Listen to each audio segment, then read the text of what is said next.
మన ఆచారాలు, సంస్కృతి, సాంప్రదాయాలకు స్వాగతం. అందరూ ఎలా ఉన్నారు? నేనైతే చాలా బాగున్నాను. మీరెలా ఉన్నారో కామెంట్ రూపంలో తెలియజేసేయండి మరి. వీడియో కోసం ఎదురు చూస్తున్నారా?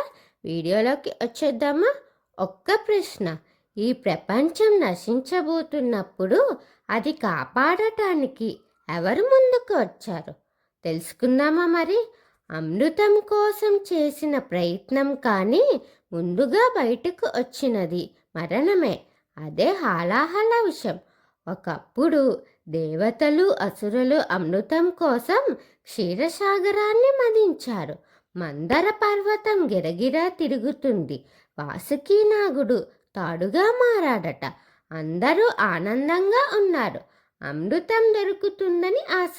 కానీ అకస్మాత్తుగా సముద్రం నుంచి ఒక భయంకరమైన పొగ, అగ్నిలాంటి విషం బయటకు వచ్చిందట.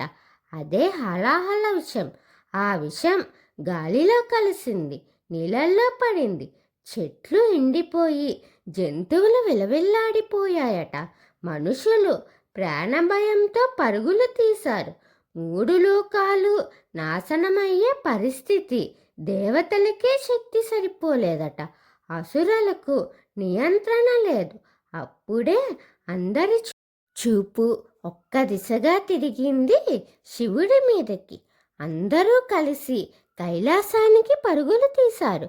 ప్రభు శివ, 3 లోకాలను రక్షించు అని ప్రార్థించారు. శివుడు ప్రశాంతంగా విన్నాడట. ఆ విషయం ఎంత ప్రమాదకరమో తెలిసినా ఒక్క క్షణం కూడా ఆలోచించకుండా శివుడికి తనకంటే లోకం ముఖ్యం. హాలాహలం శివుడు ఆ భయంకరమైన విషాన్ని తన చేతుల్లోకి తీసుకుని ఒక్క గుటకలో తాగేశాడట. కానీ అది శరీరంలోకి వెళ్ళకుండా కంఠంలోనే ఆపుకున్నాడు. ఆ విష ప్రభావంతో శివుడి గొంతు నీలంగా మారింది. అందుకే ఆయన పేరు నీలకంఠుడు అని కూడా పిలుస్తారు. ముల్లోకాలను రక్షించాడు. కానీ శివుడి బాధను తనలోనే దాచుకున్నాడు. లోకక్షేమం కోసం తానే త్యాగం చేయడం, అదే శివతత్వం. చెడును బయటకు పోనివ్వకుండా లోపల నియంత్రించడం, అది శివ మార్గం.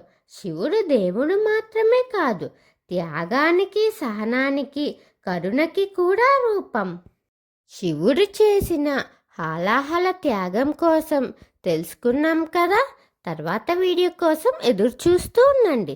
మన ఆచారాలు, సంస్కృతి, సాంప్రదాయాలు వీటి మీద మీకు ఆసక్తిగా ఉంటే నా ఛానల్ని సబ్స్క్రైబ్ చేసి అలాగే పక్కనే ఉన్న బెల్ ఐకాన్ క్లిక్ చేయండి. నా వీడియోస్ని మీరు ఆదరించి లైక్, షేర్, కమెంట్ చేయండి.